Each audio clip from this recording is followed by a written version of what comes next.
Hindi mo man lang makapaghilang.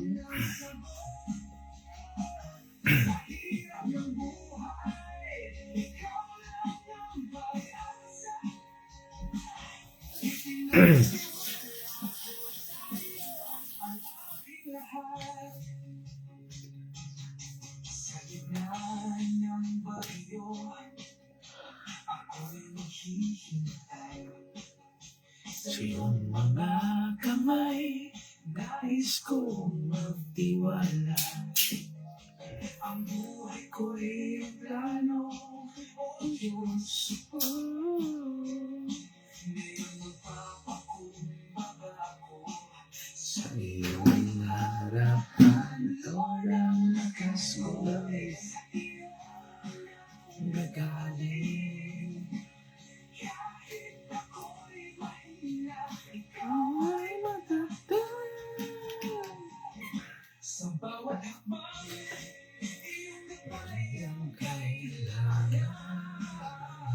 Anong gagawin ko, Lord? Sundin kalooban. Anong gagawin ko?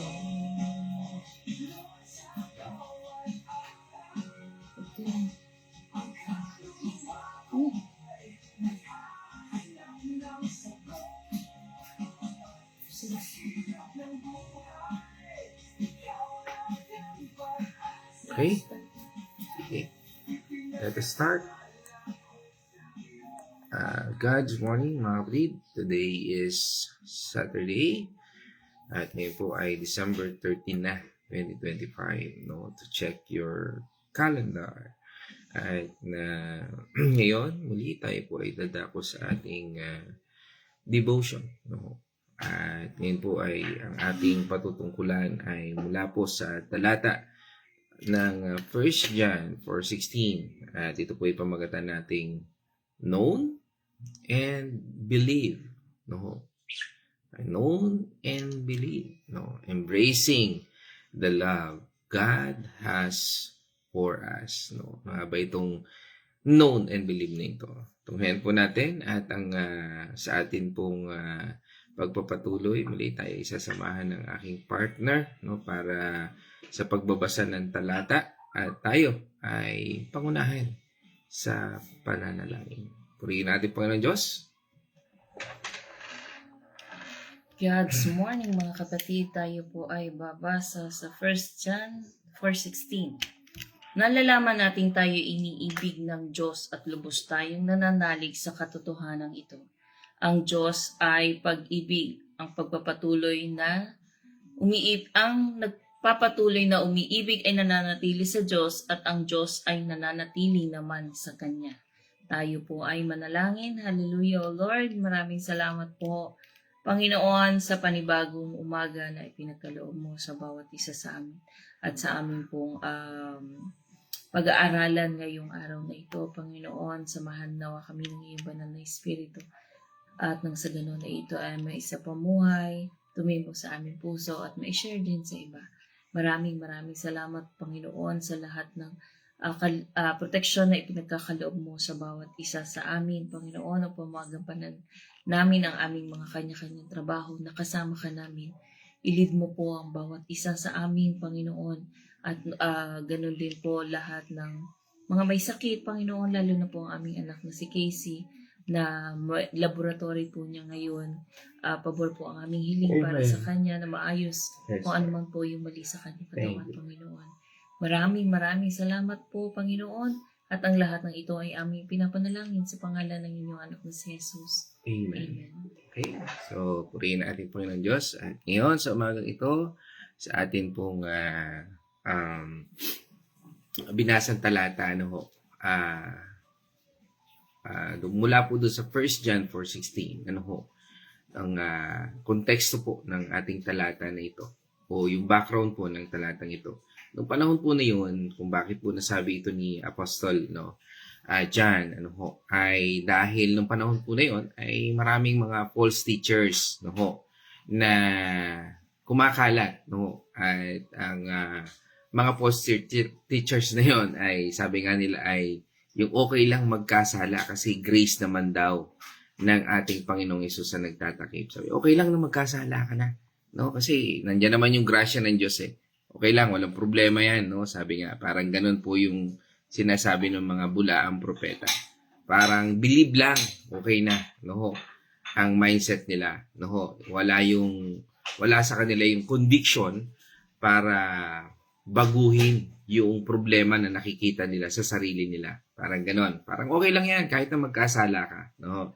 Yan po yung turo ng ina-address po dito o yung setting ng ating pinapaksa ngayon. Ang problema po doon, no, ay syempre alam naman natin kung mali yun. No? At sabi nga ni John ay hindi pwedeng sabihin mong kilala mo ang Diyos, 'di ba? Sabi doon sa binasa nating talata, kilala mo ang Diyos na sinasabi mo lang na kilala mo yung Diyos, no? Pwede kang kilala mo, pero yung lifestyle mo ay kabaliktaran sa pag-ibig ng Diyos.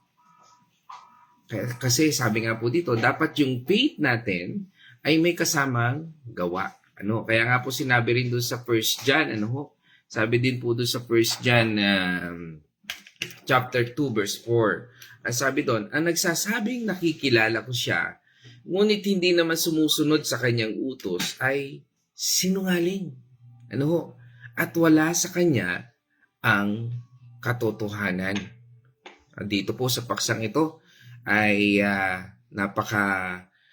pinapakita po na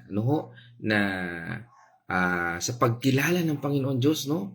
Sabi nga, ang nagsasabing nakikilala ko, ngunit hindi naman sumusunod sa kanyang mga utos, ay sinungaling. Sabihin, kung nakita mo ang Panginoon Diyos, nabasa mo yung salita ng Panginoon Diyos, pero hindi ka naman sumusunod, ang tawag daw po dun ay sinungaling. Napaka linaw ng sinasabi po ng talata. At yan po ay sinundan din po doon sa 1 John 3 verse 6. Ang sabi po doon ay, ang nananatili sa kanya ay hindi magpapatuloy sa pagkakasala. Ang sino mang nagpapatuloy sa pagkakasala ay hindi nakakita ni nakakilala man sa kanya. Amen. Sabi ko, ikaw daw ay nagpapatuloy doon sa pagkakasala. Pero ibig sabihin, hindi naman laging sabihin na wala na sa iyo yung kasalanan. Ibig sabihin, parang okay lang sa iyo yung magkasala. Ibig sabihin dito, parang sinasabi mo na wala kang planong baguhin yung pagkakasala mo. Hindi ka kumikilos doon sa pagbabago. Kung meron ng chance para gawin mo yung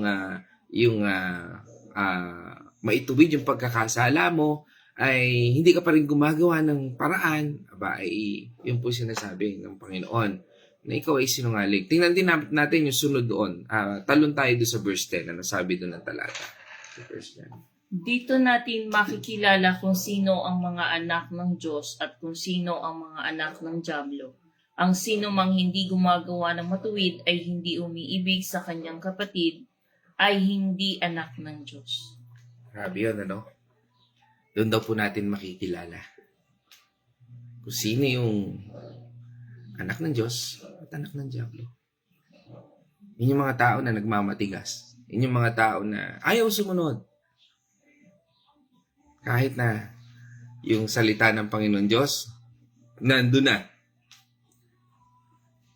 Wala akong pagsunod. Ano po yung solusyon? Kaya po sinulat ito ng ating Panginoon Diyos. Kaya po tayo ngayon nandito, nag-aaral, kung magkaroon tayo ng conviction mula sa Panginoon. Mabasag yung mga matitigas na puso. At napaka-importante po ng sulat na ito ni John upang pukawin kung sino ba talaga ang tunay na mananampalataya at hindi. Kasi marami po ngayon ng mga Kristiyano kung naging complacent, akala nila ligtas sila.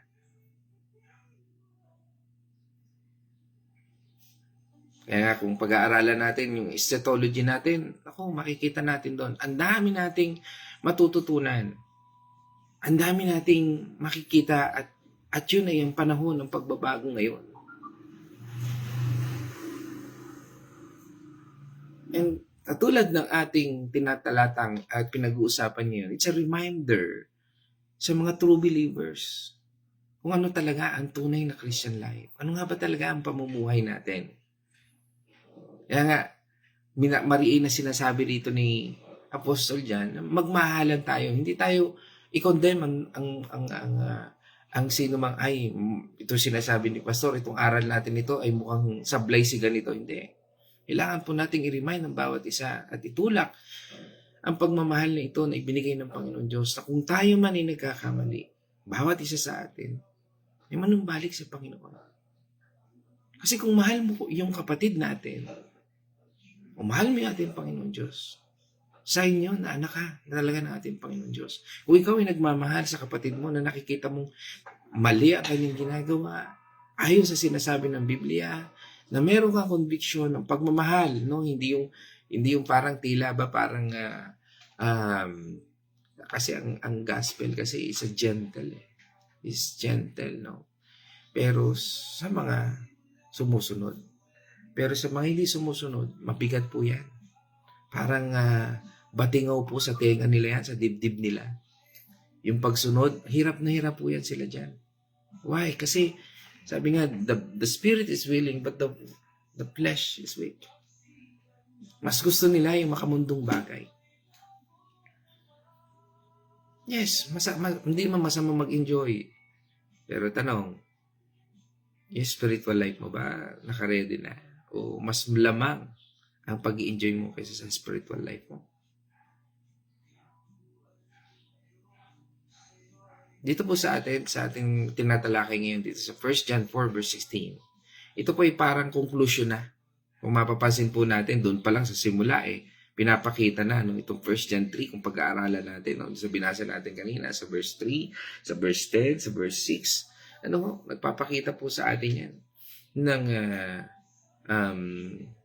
conclusion ng ating Panginoon Diyos dito sa sinasabing pag-ibig na ito.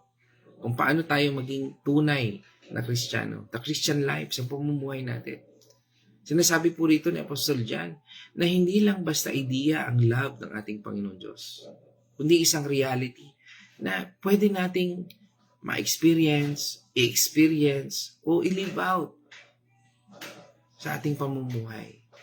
Maranasan natin ang presensya. Imagine natin na kung nararanasan natin ang presensya ng Panginoon, di ba heaven is life?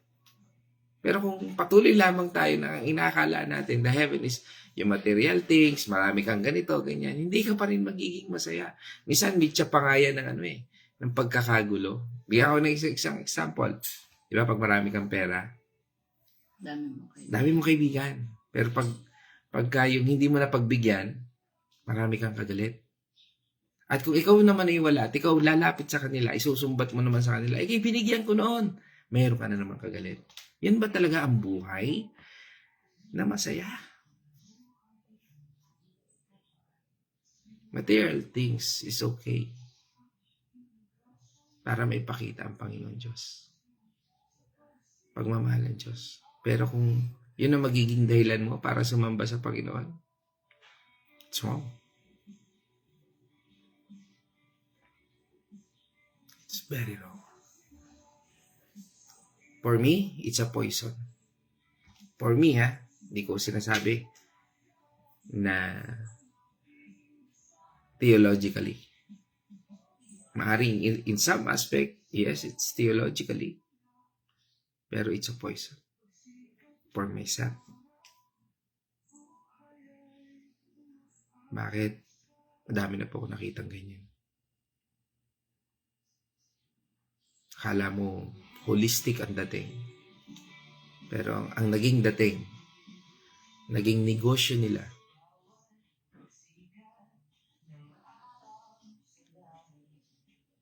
ang holiness. Ginawa nilang negosyo, ang ministry. Nakalulungkot po yan. Kaya nga sa panahon natin ito, minsan nakikita natin sa ibang mga mananampalataya na okay lang, basta naniniwala ka. In some prospect, yan ang start. Pero akala po ng iba, basta nag-a-attend sila ng church once a week, nagbibigay ng offering, automatic nasa heaven ka na. Di ba? Ay, yung iba sinasabi ay mahirap, hindi ako papasok dyan, baka masunog ako dyan. Di ba? Pag pumasok ka doon, Di ba? Kaya hindi ka nasunog. Yun yung mga, yun yung mga bagay na kung titingnan natin, simple joke pero nakatanim sa isip ng isang tao na humihiwalay sa Diyos at sa'yo. Kaya nga sabi ni John, kung wala kang love sa puso mo, baka fake believer ka. Sige, tingnan natin yon. Tungo muna tayo doon sa verse 14, then talon tayo doon sa 17. Yan, sinasabi ng Panginoon Diyos yan. 1 John 3 verse 14, tapos sunod 17. Naalalaman nating lumipat na tayo ng buhay mula sa kamatayan sapagkat inibig natin ang kapatiran. Ang hindi umiibig ay nananatili sa kamatayan. 17. Kapag nakikita ng isang may kaya sa buhay ang kanyang kapatid na nangangailangan at hindi niya ito tinulungan, masasabi bang siya'y umiibig sa Diyos? Ganda ng tanong, ano? At yung hindi rin daw, tunay na sumusunod sa ating Panginoon Diyos, may tuturing na patay. O ibig sabihin natin nun, maaring hindi sila tunay na believer. Kasi iba sinabi, ako po'y tumanggap nung nagpatanggap si pastor ng altar call.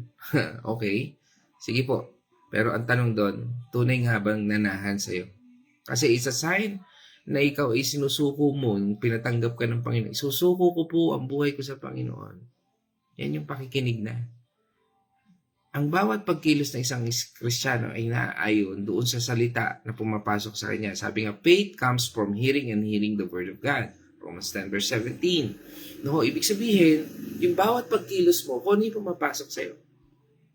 Maaaring pumasok sa'yo na tinanggap, pero ang intention mo lang ay tatanggap lang ako sa Panginoon, pero gagawin ko na yung kalayawan, kalaswaan, lahat ng kasalanan sa buhay. Hindi po yun yung ibig sabihin doon ng Panginoon. When you accept God, you start loving God and loving people around you.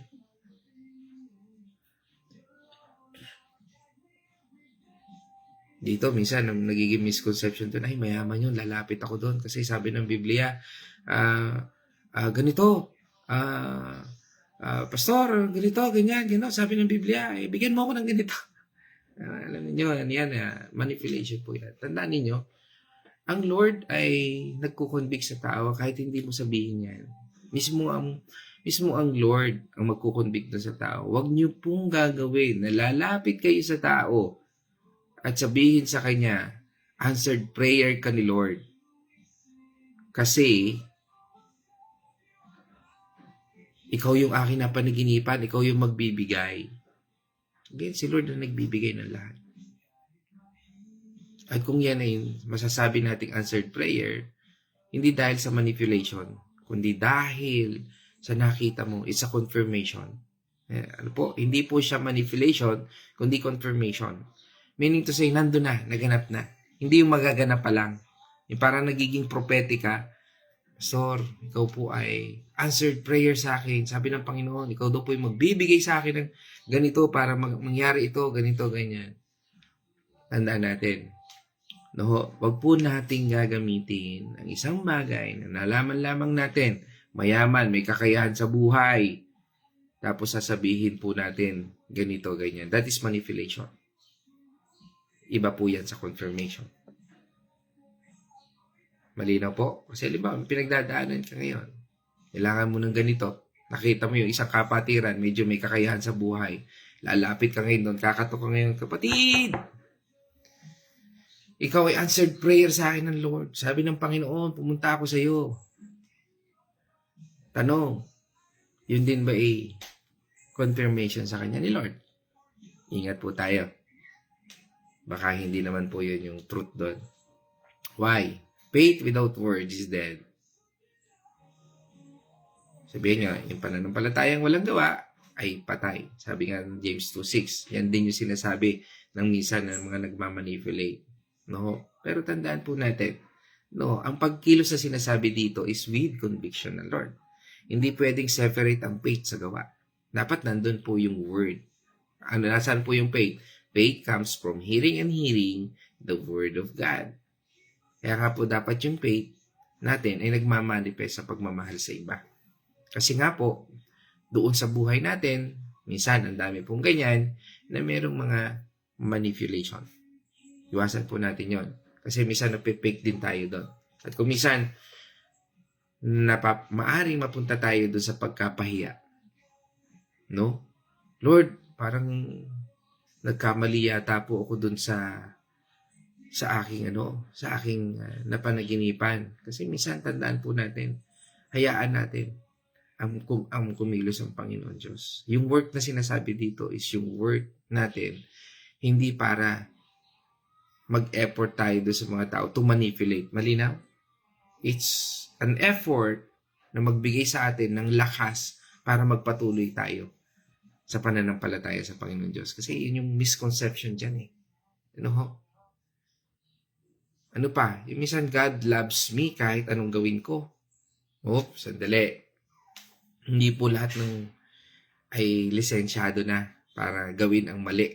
Kasi mahal ka naman ng Diyos. Yes, unconditional ang love ni God. Pero, hindi ibig sabihin na okay lang magkasala. Akala ng iba, license to sin ang grasya. Hindi po. Ano po ang katotohanan dyan? God's grace empowers us to turn away from sin. Yun po ibig sabihin na yun. Na binibigyan tayo ng lakas ng Panginoon Diyos upang yung kasalanan ay mawala sa atin. Balik ulit tayo dun sa utang. Ano? O yung sabihin natin, lalapit sa atin uutang o ano pa man. Hindi po sinasabi natin na bawal magpautang. Hindi po ano. Ang sinasabi lang natin, minsan kasi ginagamit ito, lalo na sa mga Kristiyano ngayon, na i-manipulate yung iba. Tandaan po natin, katulad nito sa buhay natin, God's grace empowers us to turn away from sin. Ano ho? Ibig sabihin, ang unang tanong doon, ba't ka ba nagkautang? Minsan ang pinakang dyan, ginamit ko po sa mga bata, sa school, ganito, ganyan, ganon. Pero magkano ba yung kinikita mo?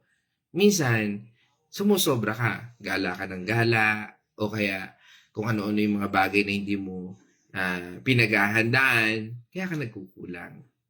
Kasi lagi pong sapat ng Panginoon Diyos. Minsan, nauuna lang sa atin yung luho. Kaya nga, kung minsan, tinuturuan din tayo ng Panginoon na sa mga pagkukulang na natin sa buhay, hindi natin makita yung pagpapala ng Diyos kasi nga, tinitingnan natin yung pagpapala ng iba. Kaya yung iba ang ginagawa, dumidiskarte. Tawag po doon, diskarte. At ang kalimitan ay ginagamit po yung pangalan ng Diyos to say, yung parang sabihin nga natin, yung pabiktim. Ayaw na ayaw po ng Panginoon Diyos yung gano'n. Yung pabiktim tayo, no? Hayaan natin na mismo mag-convict ay ang Holy Spirit. Kasi ang bawat mananampalataya ay mayroon ng banal na Espiritu. At yung banal na Espiritu niya, yan na nagkukonvict ngayon sa bawat mananampalataya. Hindi yung paawa effect. Maring doon sa iba, effective yun. Pero sa mga matatagal ng Kristiyano, sabihin ko po sa inyo, it will not affect. Kaya mas mabuti po, mag-firm tayo doon. Ang sinabi po matagal na sa pananampalataya ay hindi po yung matagal ng Kristiyano talaga. Sabihin nyo, matagal nang lumalakad sa katotohanan ng Diyos. Kasi kung ang isang Kristiyano ay matagal nang lumalakad sa katotohanan ng Diyos, pinakikita po yan ng Panginoon. Pinakikita po ng Panginoon Diyos. And that is the gift of the discernment. Part po yan ng gift ng Diyos. Kaya nga, make sure na paglalapit po tayo, ay purely pagmamahal. Hindi to manipulate.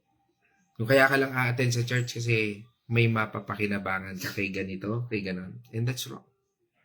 And that is not love. Dahil ang pinatutungkulan natin yan, know and believe. Minsan, ito po yung bahagi na nakalalason sa tao. Ano pa? Minsan yung love ay feeling lang. Yung pakiramdam lang. No? Akala po ng iba basta wala silang spark.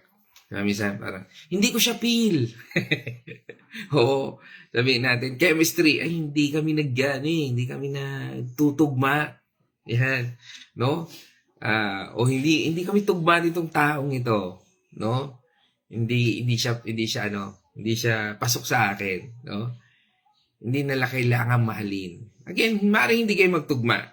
Pero hindi ibig sabihin nun, hindi mo na siya dapat mahalin. Maaaring kakaiba yung kanyang diskarte. Sa diskarte mo, hindi ibig sabihin nun, hindi mo na siya kailangan mahalin. Mga kapatid, love is decision. Okay, sige, tingnan natin ito. Sa 1 Corinthians chapter 13, sige, simulan natin doon sa verse 4 hanggang 8. 1 Corinthians 13. 4 to 8. Yan, 4 to 8. Ang pag-ibig ay matiyaga at magandang loob, hindi mainggitin, hindi mayabang, ni mapagmataas man. 5. Hindi magaspang ang pag-uugali, hindi makasarili, hindi magagalitin o mapagtanim sa kapwa. 6. Hindi niya ikinatutuwa ang gawaing masama, ngunit kinagagalak ang katotohanan. 7. Ang pag-ibig ay magpapatawad, magpagtiwala, puno ng pag-asa at mapagtiis hanggang wakas. 8. Matatapos ang kakayahang magpahayag ng salita ng Diyos, titigil rin ang kakayahang magsalita sa iba't ibang wika, mawawalan ng kaalaman, ngunit ang pag-ibig ay walang hanggan. Amen. So, yun po yun. Lahat ng karakter na nandun. Bagamat ang pag-ibig ay walang hanggan, pero nandoon ang dapat na desisyon natin. Dapat nakaayon yung desisyon natin doon. May pagtsatsaga, may, yun, lahat ng sinabi doon. Sabi nga doon, nandoon yung patient, no? Kahit hindi mo feel, no? Pwede kang mag-decide na maging patient, no? Maging mabait, sabi doon, kind, at mapagpatawad. No? Nakita natin, yun po yun. Yun po yung katotohanan doon. Tapos, isa pa, yung minsan, mapasok sa isip natin, mahirap magmahal, lalo na sa mga kaaway. Diba, minsan, ako, Lord, hindi mo lang alam, Lord. Kung anong ginawa sa akin yan, hindi ko siya kayang patawarin. Diba, minsan sa puso natin, pag isang tao, nakikita natin, di ba, nakasalubong natin yung isang tao na alam mong nagbibis mode na kagad tayo, di ba? Nakikita na natin, itong tao, itong pasawa ito, ganyan. No? Yan, minsan, parang sinasabi natin, di ba, na mahirap mahalin, lalo na sa mga tao ito. Hirap mahalin. Kaya minsan, okay lang magmahal sa mga mababait, pero yung mga toxic at judgmental, layuan mo na. Layuan mo na lang. Minsan tama yung paglayo, pero wag mong tatanggalin yung pagmamahal. Yan ang sinasabi ng Panginoon. Kung alam mong mali siya, hindi ka naman, sabi nga, di ba, tell me who your friends are and I will tell you who you are. Pastor, yun ang sinasabi, di ba? Kung sino ka, yung magiging ka. Kaya ako galit sa kanya. Hindi ibig sabihin nun, gano'n. Magalit ka sa kasalanan niya, hindi sa kanya. Ako po lagi kayo sinasabi sa mga kasama ko sa site. Pag pinagalitan ko kayo, hindi ibig sabihin nun, galit ako mismo sa personalidad ninyo. Galit ako doon sa ginawa nyo. Kaya pwede pa rin kayong lumapit sa akin. Hindi ibig sabihin nun, galit si pastor. Huwag mo na tayong lumapit sa kanya. Hindi. Lumapit kayo. Galit ako doon sa kasalanan. Pero yung paglapit na may kailangan ka na para naman sa ikabubuti at ay okay yun. Pero yung lalapit yung ilalayo mo yung sarili mo, hindi ganun. No? At katulad din po nito. Bakit? Sabi nga, okay lang, no? Na ating sinasabi na mga bagay na ito. Jesus said, no? Ang pagmamahal amazing, no? Yung grasya ng Panginoon Diyos, kakaiba Kaya nga sinabi ng ating Panginoon Jesus, di ba? Doon sa Matthew 5, no? Matthew 5 verse 44. Sabi po niya doon is love your enemies. Sige po, basahin natin. Ngunit ito naman ang sinasabi ko, Ibigin ninyo ang inyong kaaway at ipanalangin ninyo ang mga umuusig sa inyo. Yan. So, ibigin nyo ang inyong mga kaaway. Ibig sabihin, kahit mahirap, pwede kang mag-pray for them and show them kindness. No? Hindi yung, isang bagay na kung minsan, isa talagang i-address mo din kung talagang sumusobra, pero hindi para magalit ka na sa kanila.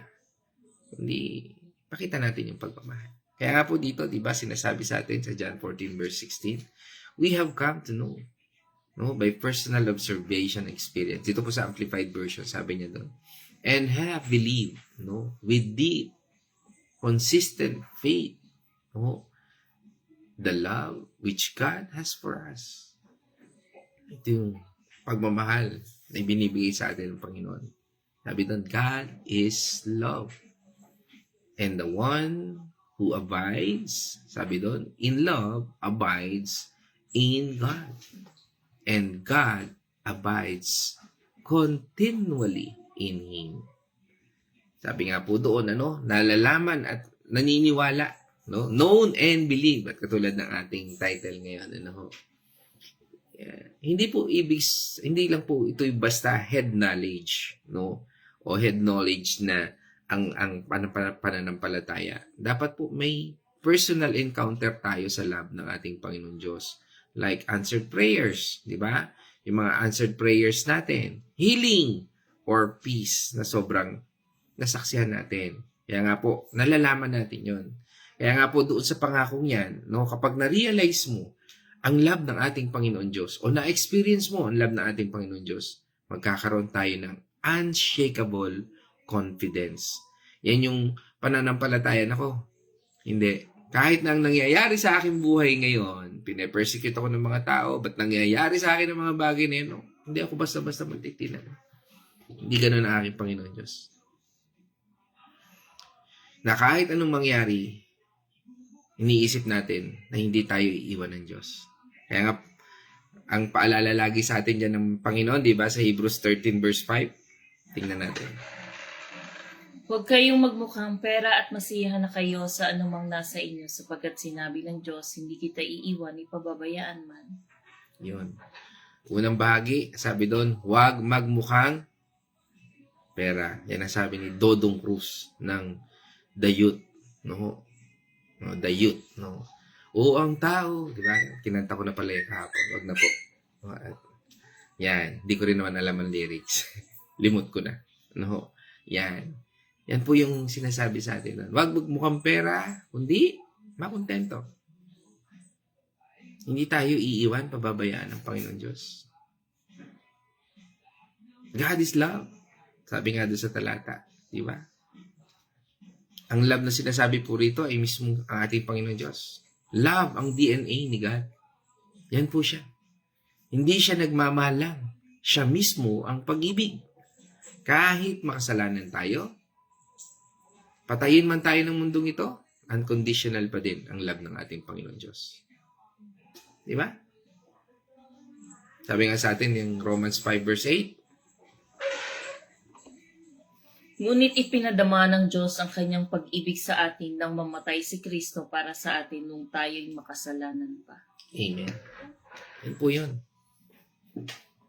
Hindi tayo minahal ng Diyos dahil sa sumisimba tayo, nagbibigay tayo ng tithes, nagbibigay tayo ng offering, nagmi-ministry tayo. Hindi tayo minahal ng Diyos. Minahal tayo ng Diyos kasi tinanggap natin ang ating Panginoong Kristo. At hindi rin lisensya yan para sa ating mga kasalanan. His love is unconditional. So, hindi natin kailangan maging perfect, magpiling perfect para mahalin ang ating Panginoon Diyos. Ang kailangan lang natin gawin, receive, tanggapin ang pagmamahal ito ng Diyos. Abiding in love. Sabi doon sa talata, is abiding in God. Kapag sumusunod tayo at nagmamahal tayo, sinusunod natin ang Diyos. Ang pagstay sa pag-ibig like forgiveness, patience, kindness, ay proof na nananahan sa atin ang Panginoon Diyos. Kaya nga po, nagiging tama yung perspective natin. Nagiging tama yung love, no? Kasi may mga love na mali eh. No? Kapag bitter tayo o judgmental, parang ano po ito eh. Kapag nagiging bitter tayo, yung sabihin nagiging judgmental, ibig sabihin po nun, parang sinasara natin yung pinto parang sinasara natin yung pintuan natin sa ating Panginoon Diyos. Ganun po yun. Kapag tayo ay tigas ulo, no? O sabihin natin, may pagkakataon naman pero ayaw mong gawin. Parang sinasara natin yung pintuan natin sa ating Panginoon Diyos. Kaya nga po, kapag nag-a-abide tayo sa ating Panginoon Diyos o sinasabing sumusunod tayo sa ating Panginoon Diyos, nararanasan po natin yung presensya niya at kapangyarihan niya. At kaya po dyan dumadaloy sa atin. Kaya nga, di ba, sabi ng ating Panginoon Kristo, sinabi niya doon sa John 15 verse 5, Ako nga ang puno ng ubas at kayo ang sanga, ang mananatili sa akin at ako ay sa kanya. Ang hindi nagbubunga ng sagana sapagkat wala kayong magagawa kung kayo hiwalay sa akin. yun. Kung hiwalay tayo doon sa branches na yon, which is Jesus Christ, wala tayong magagawa. Kaya wag po tayong humiwalay sa Panginoon Diyos. Kaya nga pagka ini-invite tayo ng ating church sa Bible study, attend tayo kung wala naman tayong gagawin. Pastor, mamahinga ako makakita ka ng kapahingahan doon. Mararanasan mo yung presensya at power ng Lord. It will flow to you. Believe me.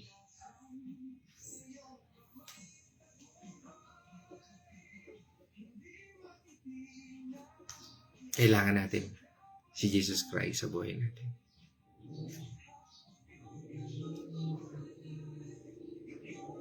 Kaya, bago po ako magtapos, ano ba ang kailangan natin gawin ngayon? Una, embrace and love ng ating Panginoon Diyos. Daily. Kung maaari nga every minute in our life, every seconds in our life. So, mag-start po tayo araw-araw sa prayer na, Lord, ipaalala mo sa akin ngayon kung gaano mo ako kamahal. Yan ang unang gawin natin. I-claim natin ang identity natin bilang anak ng Diyos. Diba? Sabi nga ng 1 John 3:1. Tingnan ninyo kung gaano kalaki ang pag-ibig sa atin ng Ama. Tinawag niya tayong anak ng Diyos at iyan nga ang totoo. Ito ang dahilan kung bakit hindi tayo nakikilala ng mga makasanlibutan, hindi nila kinikilala ang Diyos. Amen. So, yun po yun. Ano pa? Love others like your ministry. No?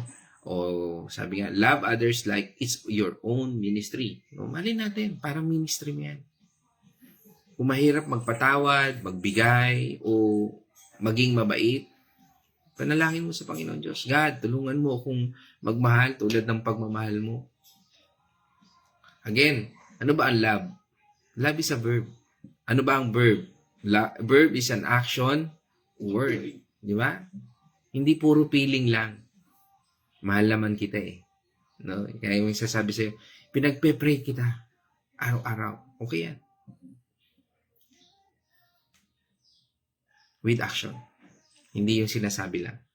Pag sinasabi natin, pinagpe-pray natin siya, dapat totoo yun. Hindi para lang to comfort him o comfort her. Pag sinabi natin doon, dapat ginawa na natin. Hindi gagawin pala. O para lang i-comfort natin yung mga tao. Kasi minsan, di ba? Alam mo ba, kapatid, lagi kita pinapanalangin. Kahit naman hindi.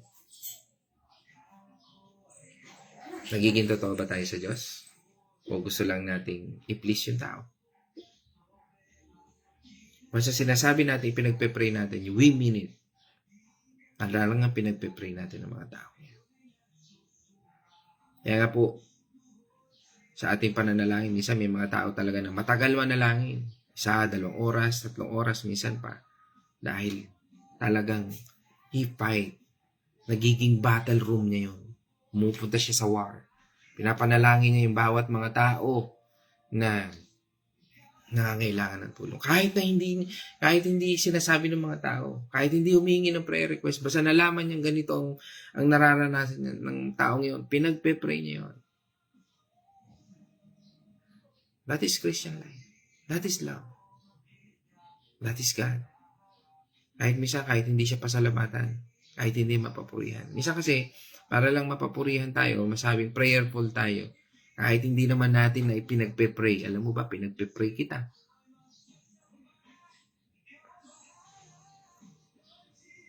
Maging totoo po tayo. Kasi ang Diyos natin, nalalaman at nakikita kung ano ang ating mga ginagawa. Okay, check your abiding meter. Kaya po nasabi na natin yun. Yan ang point number 3 natin. Paano natin gawin? Check your abiding meter. Paano ba tayo? Ano ba yung metro ng ating pagsunod? Ang metro ba ng ating pagsunod ay down or high? Yan yung abiding meter natin. Napakinggan mo ba yan? Susunod ka sa Panginoon? Yung kapag stress ka o galit ka, tanungin mo sarili mo. Nasa presence pa ba ako ng Diyos ngayon? O nagpapa-priority ako sa sarili kong agenda? Kapag nararanasan mo yung ganon, yung meter na ganon, balik ka kagad ulit sa Diyos. Kaya nga ang buhay ng isang tao, hindi masasabi. You cannot say na pastor ka sa isang lugar na yan. Susunod, baka hindi na. Baka nandun ka na sa ibang lugar. Baka doon ka na tinatawag ng Diyos. Wala kang magagawa, kundi sumunod lang sa Panginoon Diyos. Lalo na hindi mo na nakikita yung purpose mo sa kanila. Yun. That is the abiding meter. Ano ba yung purpose mo sa mga taong ito? Ang purpose mo na lang sige, lumaki yung tithes. Sige, yan ang purpose ko. Ako, mali yun. Yes, maganda yun. Kasi natuto sila talaga na makita kung ano yung sa tithes. Pero hindi lang naman ang church, hindi tungkol sa tithes eh. Nabagong buhay ng mga taong ito. Pero kung yung mga taong ito hindi nababagong buhay, tapos nandun ka, okay lang yan kasi may tithes naman, pero hindi nabago yung buhay nila, ganun pa rin. At ganun pa rin. At meron ka naman opportunity sa iba para maikalat mo yung salita ng Panginoon Diyos. Why not? Kasi mahal tinatawag ka ng Panginoon Diyos to. Huwag ka matakot. To abide in the meter. Abiding meter. Share His love boldly. Ito yung kapag na-experience, dahil na-experience mo na yung love ng ating Panginoon Diyos, no? Ipangaral mo din sa iba. Huwag kang makasarili. Yung mga natutunan mo, ipangaral mo din. Kaya nga daily, dapat, kung nagbabasa ka ng Biblia, i-share mo din sa iba. Ito yung natutunan ko. Ganito yung sinabi sa akin ng Panginoon at ganito niya binagong buhay ko. Sabihin mo sa kaibigan. Sabihin mo sa pamilya mo. Sabihin mo sa mga mahal mo sa buhay. Sabihin mo sa mga kliyente mo. Sabihin mo sa mga kasamahan mo sa trabaho. Sabihin mo rin sa kanila na hindi ka kung sila ay dumaranas ng pagsubok o kalungkutan. Sabihin mo rin sa kanila kung paano ka kinomfort ni Lord na hindi ka nag-iisa. Si God ay sobrang invested sa atin. Kaya nga mga kapatid, ito pong ating pinag-aralan ngayon mula dito sa 1 John 4:16 ay hindi lang isang verse na dapat i-memorize. Ito po ay isang invitation na kailangan po nating experience ang love ni God at i-share sa mundong ito. Hindi perfect ang Christian life, pero dapat araw-araw tayong nag-grow sa pagmamahal.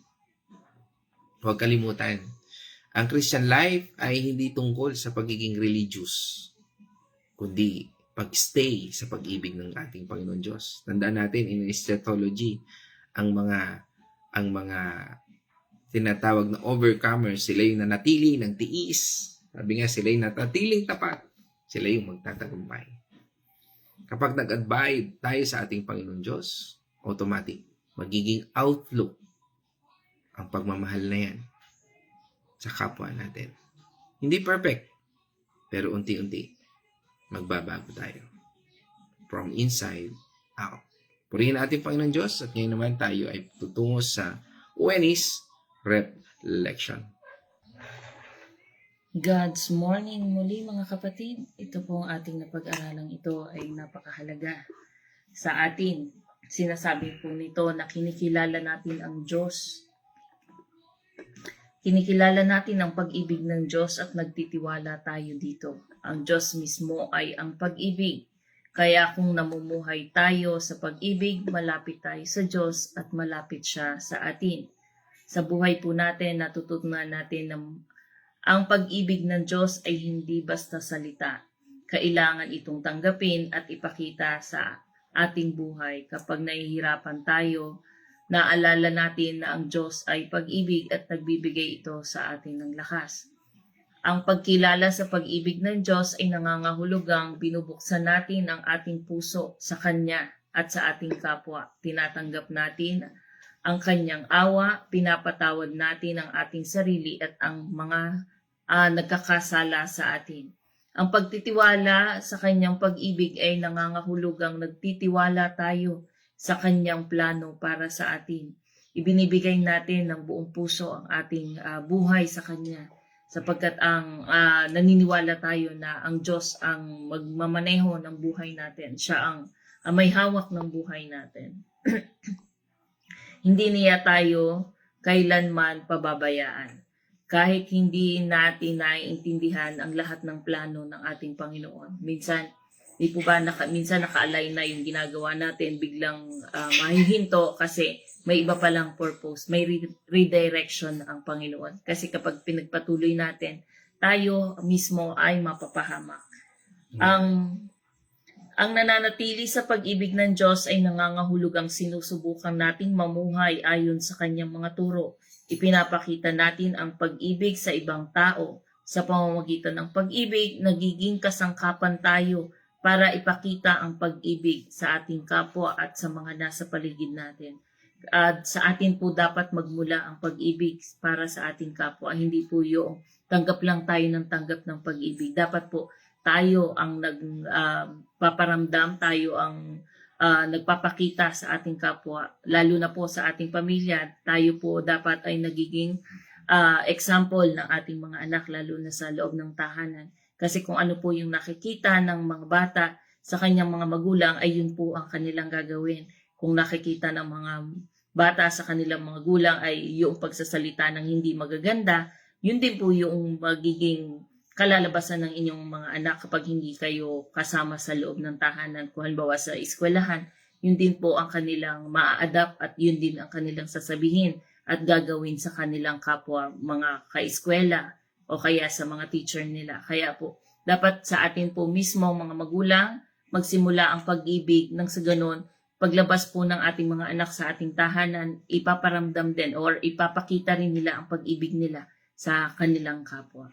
Kapag nanatili tayo sa Kanyang pag-ibig, malapit tayo sa Diyos. Siya ay malapit sa atin. Ito ay nagbibigay sa atin ng kapayapaan at kaligayahan sa buhay. Napakasarap po ng umibig, lalo na kapag ito ay nanggagaling sa ating Panginoon.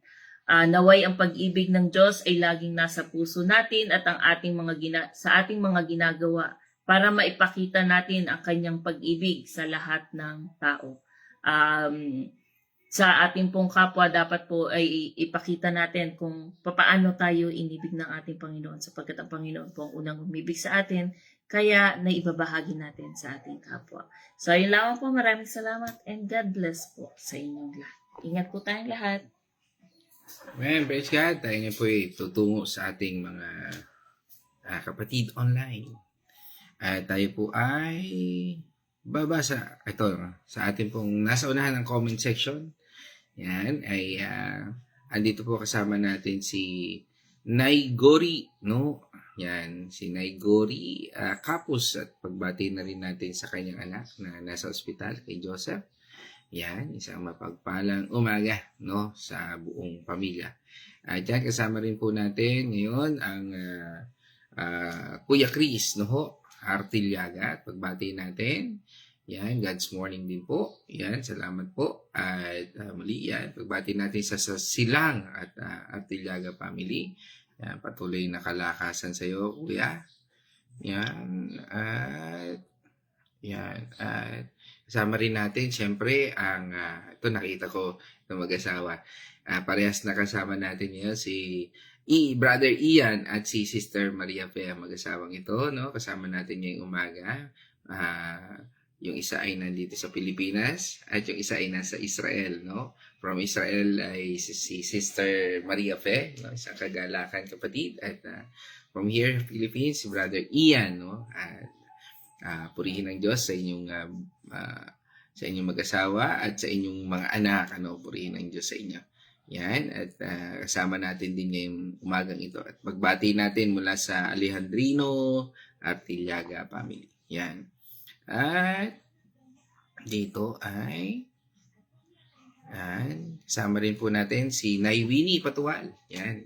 From Villa Escudero. Isang mapagpalang umaga po, Nay Winnie. At sa buong pamilya na nandyan. Sa buong angkan ng Patual family. Yan. At yan, kasama rin po natin ang may bahay ni Kuya Chris, si Ate Marta Artillaga, na bago ang profile. Yan, ayos maganda yung profile. Okay, Word of God. Yan. Yan, isang mapagpalang umaga po sa inyo. Yan, sa Bulaking Chaong. At from Santa Rosa, Laguna naman po tayo. Kasama natin ang aking magandang nanay, syempre. Yan, si Corazon Getgano Mercado. Ang aking ina. Yan, sa mapagpalang umaga sa buong angka ng Getgano Mercado family. Mula po dyan sa Santa Rosa, Laguna. Yan. At from United States naman po tayo. From Washington, Seattle. No? Washington, tama. Seattle, Washington. Sama po natin si Angdaw family. At kasama po natin yan si Nars Abi. Sa mapagpalang umaga sa iyo, kapatid, at sa buong family. Regards sa lahat. Okay? At purihin ating Panginoon Diyos. At yan, kasama rin po natin si yun pa. Siyempre, ang Azucena Tanyo family, kasama po natin sa pangunguna po ni Ate Carmeline Tanyo, sa mapagpalang umaga, kumare. Yan, sa aking kumare at aking kumparing si Brother Arthur Tanyo, siyempre, at pagbati na rin sa mga kiddos, kay Pau, kay Julene, at sa aming inaanak, kay Tyrone, at kay Janessa. Yan, isang mapagpalang umaga sa ating lahat, no? At sino pa? Diyan sa Carmelite, San Pablo City, Concepcion. Yan. Ay, kasama rin pala natin si Janessa. Yan, nabati ko na ang aming inaanak. Yan, si Janessa at si Tyrone. No? At kasama rin natin, no? From Liliw, Laguna, kasama po natin si Nay Edna Arocena. Yan, pagbati natin sa buong Arocena family. At from Cavite naman, kasama natin si Bernard Castillo, no? Mandigma, no? Isang mapagpalang umaga. Yan. At yan. Diyan sa lahat. Ingat kayo dyan sa site. Okay. At kasama rin natin si Atinela, no? Atinela Nonoso, kasama po natin mula po sa San Pablo City, at pagbati natin sa buong Nonoso family. Yan. At syempre ang aming Nay Remy Alinea. Nay Remy, sa mapagpalang umaga po sa inyo. At salamat po at magkakasama po tayo dito ngayon. Purihin ng Diyos. At syempre kasama rin po natin from Andal Artillaga family. No, kasama po natin si Pastora Fe. Purihin ng Diyos. Yan. Kasama po natin at pagbati sa kila Sister Malu at sa kanyang anak, kay Mark and kay Michelle at sa kanyang mga kiddos, kay Zach, kay Suri, kay Zoe. Yan. Yan. Yan. At kasama rin po natin kay pagbati rin natin kay Abby, no? Kay Abby. Yan, kay Abby Artillaga, ano po. Yan. At pagbati rin natin kay Tatay Victor Dalangin at kay Nay TC Dalangin. Yan, sa mapagpalang umaga po. Yan. At sino pa? Okay. Kasama rin po natin si... Yan. Okay. So, wala na. At pagbati mula po sa aming mag-asawa at sa angkan ng aking asawa rin, no? Mga angkan, no? At sa aming mga angkan. Yan. Ay kami po ay bumabati sa inyo ng God's morning. At dito po tayo magtatapos sa ating pagtatapos. Nawa, tayo po ay... napagpala na ating Panginoon Diyos, no? At ngayon po, tayo po ay sa ating pagtatapos, tayo po ay mananalangin, ano ho? At nawa ay lahat ay nabati ko ho, no? Yan. Tayo po ay manalangin. O ama naming Diyos na makapangyarihan, kami pinagpapasalamat, Panginoon, sa iyong salita na kami po ay pinagkalooban nyo ng gabay at patnubay. Salamat po, Panginoon, sa iyong salita na nagbibigay sa amin, Panginoon, ng kalakasan, pagtutuwid, O Lord, at direksyon. At sa lahat ng ito, sa iyo pong papuri. We acknowledge, Lord, na ang iyong banal na Espiritu ang siyang nagturo sa amin, ang tunay na guro, na siyang nagtuturo sa bawat isa sa amin. Hayaan mo po, Panginoon, na patuloy kami, Panginoon, na pagkalooban mo ng gift of understanding upang ito ay maisapamuhay namin. Hindi lamang po, Panginoon, narinig, kundi, Panginoon, kami po ay mga tagasunod ng iyong salita. Sa lahat ng ito, Panginoon, sa iyong biyaya, sa iyong patnubay, dalangin ko po ang patuloy na pagpapala at kalakasan. At dalangin po namin, Panginoon, na sa iyong mayamang pagpapala ay ikaw po, Panginoon, ang magsilbi naming kalakasan. Again, Lord, sa lahat ng ito, sa iyong patnubay, Lord, ikaw po aming pinupurit pinasalamatan. Sa lahat po na may karamdaman, may sakit, O Lord, ay dalangin po namin ang kagalingan at patnubay. Dinadalangin din po namin, Panginoon, ang kalakasan sa mga tao ngayon ay nanghihina, spiritually or physically, O Lord. Patuloy, Panginoon, namin idinadalangin ang katagumpayan. Alisin mo po, Panginoon, ang anumang tanikala ng kaaway sa buhay nila at manampalataya sila na ikaw ang nag-iisang Diyos at nagmamahal.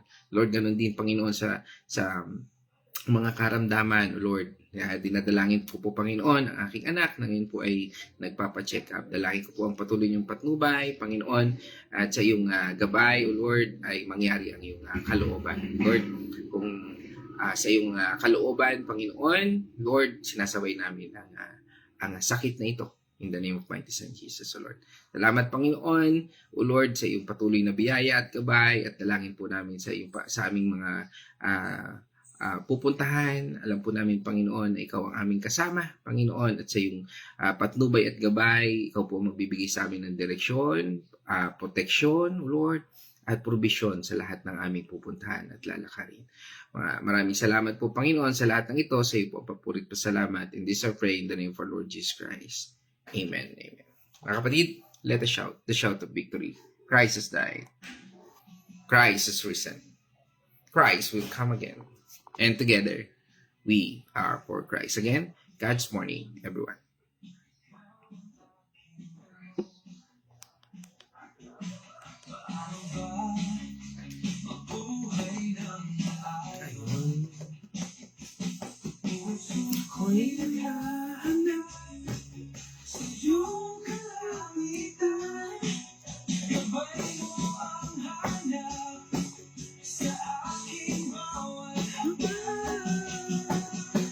Anong kailangan kong gawin?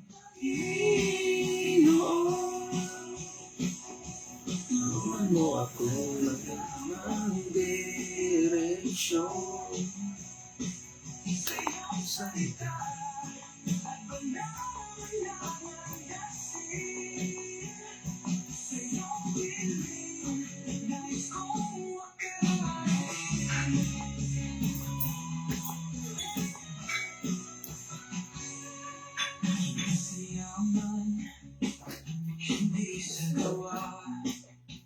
Hindi ako makapagpaalam. Alayin yung kanta sa message.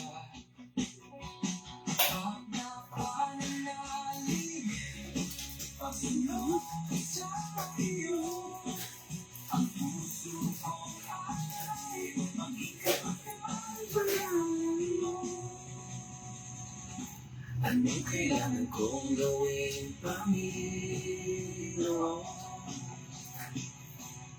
Turuan mo ako ng tamang direksyon.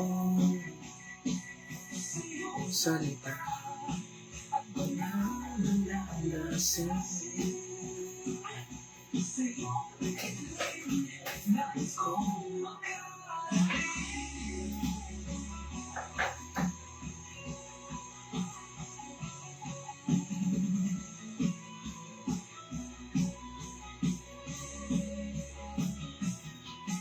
Suko ang susi, pananampalataya.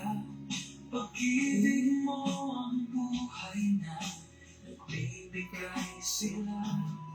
Patawarin mo ako sa aking pagkukulang. Baguhin mo ako sa iyong kagustuhan. Anong kailangan kong gawin, Panginoon? Turuan mo ako ng tamang direksyon. Sa iyong salita at pananalasin. Sa iyong piling, nais ko ang magkakabig. Ikaw ang lahat ng katotohanan ng buhay. Ayaw talaga.